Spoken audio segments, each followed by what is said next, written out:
In this video, I'm going to answer the question, is Ethereum dead, right? Because the price currently is at almost bear market levels, and a lot of people have been complaining and saying that Ethereum is now a dead chain and how, it's going to zero. I hear the sentiment a lot, especially when we look at charts such as the Ethereum Bitcoin chart.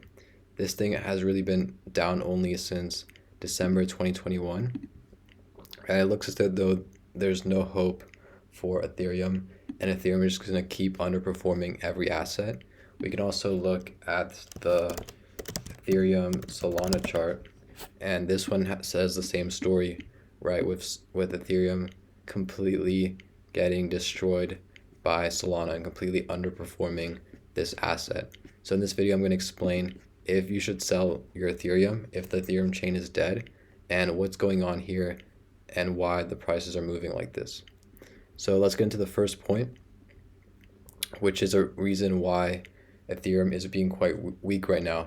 And that's because the layer twos, there's a few issues with Ethereum right now, but one of the main ones is that layer twos are stealing Ethereum's funder. So, I think people have heard about Base, Optimism, Arbitrum, and, Polygon, and a lot of the layer twos on Ethereum. And the problem here is that people are leaving Ethereum mainnet and then transacting on these layer twos built on Ethereum, especially Base. Base has been getting a lot of activity, and a lot of people are moving on to Base because of the lower transaction costs, and because on Ethereum you can pay up to like 20, 30, even sometimes $50 during periods of high activity, and this is just not something attractive for retail users.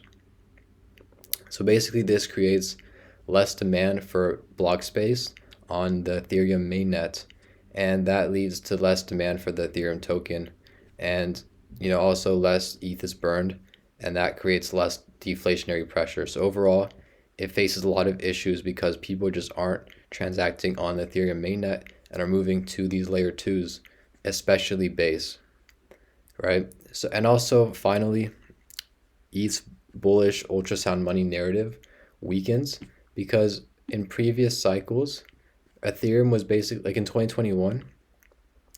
For most of this cycle, Ethereum was really the only chain where things were happening. So all the DeFi products were all launching on Ethereum.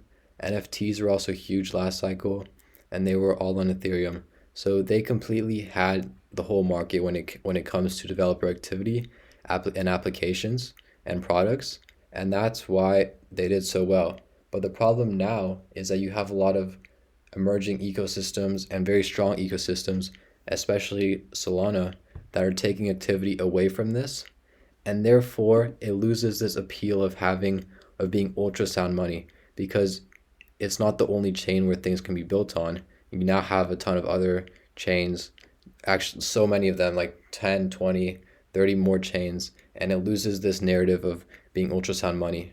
So it's just positioned, it's like Bitcoin is considered ultrasound money, and Ethereum can't really keep up with that narrative anymore. All right, the second important point is that retail has moved to Solana. So Ethereum, as I mentioned earlier, has expensive gas fees to transact, and that doesn't make it ideal for retail. And a lot of retail has actually moved into Solana, right? For example, I think we all are familiar with Phantom Wallet.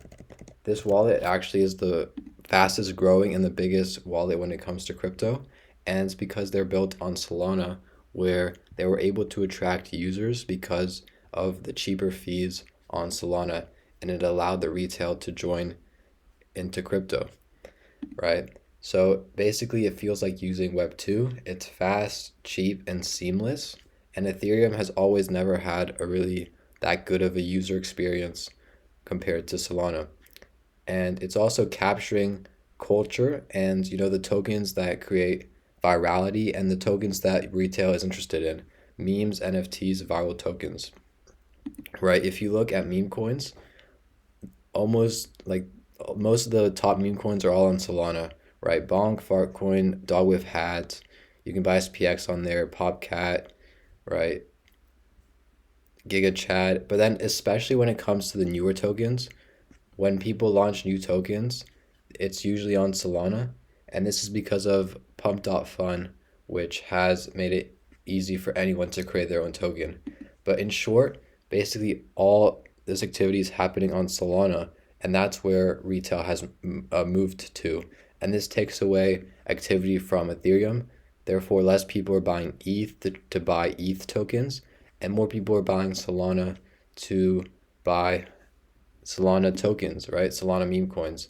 And this means that this trend, in my opinion, will likely continue where we see Solana continue to outperform Ethereum and Ethereum to continue to underperform because the tokens that retail are interested in are all on Solana and the retail is clearly moving towards Solana. I don't see a situation where users would move back into Ethereum mainnet. So basically, in short, ETH feels like the corporate zone, right? We still see a lot of big companies building on Ethereum because it's been battle tested. It's been there for a long time. It has a good reputation when it comes to building, especially for TradFi to come into and build. But Solana feels more like a playground, which is what users, especially retail users, are interested in. They come into crypto basically to make money and to have fun. And the user experience that something like Phantom Wallet has is infinitely better than something like MetaMask on Ethereum. And the transaction fees, I think, are really the game changer because most retail can't afford to be paying $20 every time they want to swap. And as we discussed earlier, all the meme coin activity, which is probably the number one narrative this cycle, is all happening on Solana. So that's another reason why Ethereum has been underperforming. So 3, Solana is becoming the app chain. So a lot of these points are basically because Ethereum is losing mind share and liquidity to newer blockchains and ecosystems, especially Solana. But then there's also other ones that are up and coming. But Solana is really the main one that is completely, taking over what Ethereum used to dominate. So we can see that this chart shows the decentralized app revenue share, and Solana is completely destroying everything else. It has 46%, and this is for March 2025. Ethereum only has 17. Then you have Binance Smart Chain, and then you have Base, right? So, even if we add Base to Ethereum mainnet, it's still lower than Solana. So the whole Ethereum ecosystem, right, is underperforming Solana when it comes to developer activity revenue. And this is because builders want speed and scale, and they choose Solana. They also want to get users, and the users are all on Solana because, as we discussed, the retail wants lower transaction fees.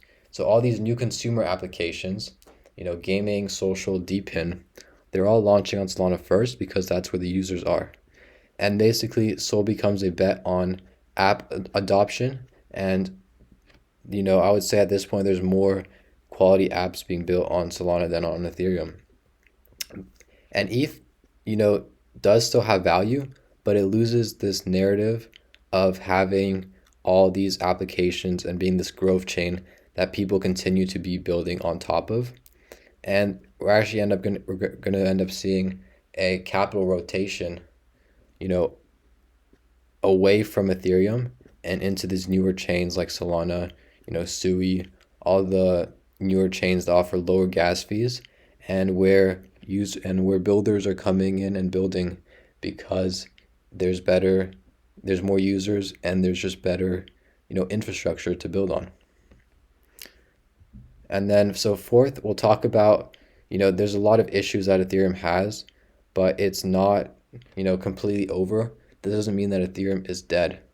So Ethereum still dominates in DeFi TVL, which, is a pretty big market, right? If we look at the top DeFi products, we can see that the number one is Uniswap, and that's still on Ethereum. You also have Aave, which is probably, one of the biggest and most battle tested DeFi products, for lending and borrowing. And this is on Ethereum. So Ethereum still has a lot of power when it comes to DeFi activity, and it's definitely not dead in this regard, right? But there does face many issues, and it's still also where big money bills. We discuss how big corporations such as Sony, Apple, these kind of corporations build on Ethereum because it's been battle tested and it's been around for a long time, and it becomes more of a lower risk but also lower upside compared to, I would say, not really like Solana. Solana is probably not more, I think Solana is going to completely outperform Ethereum this cycle. I think this trend is going to continue where, as I mentioned earlier, Ethereum underperforms Solana, right? But it's definitely, I think Ethereum will go up this cycle. It'll just be much lower upside compared to something like Solana.